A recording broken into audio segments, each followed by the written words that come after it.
Sim, cara. A gente começou... O projeto custava...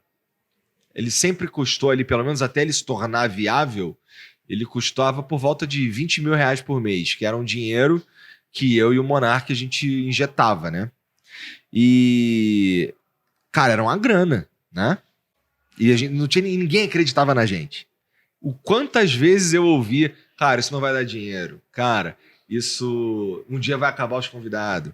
Cara, podcast, nenhum podcast ganha dinheiro. Sem patrocínio. Não, absolutamente sem patrocínio. A gente que viabilizava. Vocês bancavam pelas lives que você fazia e tal. A gente bancava com nossos próprios recursos, isso aí. E quando eu me mudei para São Paulo, cara, isso foi interessante. Porque foi uma coisa meio de Deus. Quando eu mudei para São Paulo, eu tava colocando as coisas no carro para vir. A galera do Facebook lá me liga para rescindir o contrato. E eu tinha dinheiro para sobreviver 2 meses. Porque eu não juntei dinheiro, né? Eu tava apostando no Flow. E, cara, no mesmo mês o Flow me paga o meu primeiro salário. Aí eu, cara, deu certo. Então agora é basicamente a gente fazer o que a gente tá fazendo. Qual dia foi esse? Qual foi o dia que você falou... Depois de qual entrevista, depois que você falou, caramba, parece que saiu. Saiu. Quando foi isso? Na verdade, isso acontece em momentos diferentes. Porque assim, o Flow ele começa a se tornar mais relevante, a furar bolhas no começo de 2020, é isso. No começo de 2020 ele começa a furar bolhas e tal. Foi numa conversa... mais ou menos na época, numa conversa que a gente teve com o Nando Moura, que era um cara que ele na época da eleição de 2018, ele era muito pró-Bolsonaro, e depois ele ficou contra o Bolsonaro, e ele não conversava com ninguém. Ele era convidado para conversar com alguns veículos de mídia e tal, e ele não queria conversar com ninguém. Mas ele foi no Flow, e a conversa com ele repercutiu, sabe? Mas aí não deu dinheiro, a gente foi notado, né? Nós existimos, bom. Para fora da internet, eu quero dizer. Uhum. Então, assim, começou a ter político, por exemplo, postando trechos das nossas conversas, sabe? Uhum. Isso começou a acontecer. Então, esse foi o divisor de águas real.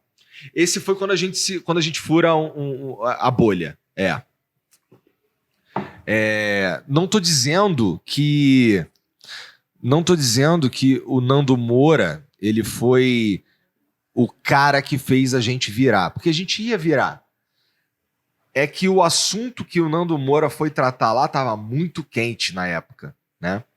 Era um assunto de muita relevância social, que era o presidente, era lance de umas coisas, né? Que o Nando Moura... tava nessa radicalização. Já tava. Um cara que muda é quase que um fenômeno. Exato. Né? Porque quem é um lado, quem é do outro lado é do outro lado.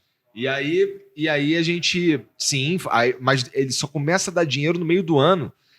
Mas assim, tiveram outros episódios que também nos ajudaram nesse sentido, como o do Gaules. O Gaules, ele é um streamer, é um dos principais streamers do Brasil. Só que ele tem uma história muito sinistra, assim, cara, de sufoco mesmo, sabe? De passar fome, de umas paradas... E assim, passar fome já produzindo conteúdo na internet. De uns sufocos que ele passou, assim, meio...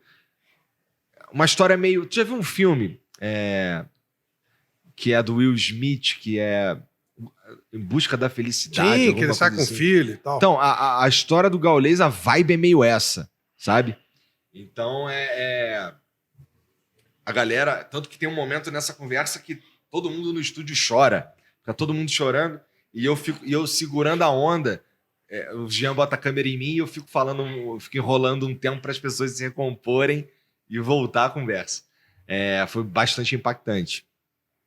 E no meio do ano, a gente começa a conseguir algumas parcerias, que não necessariamente patrocínios, mas parcerias que, por exemplo, passam a viabilizar o projeto em si, e um patrocínio aqui ou ali, e até o dinheiro do próprio AdSense, que começou a dar pra gente uma grana que era o nosso salário.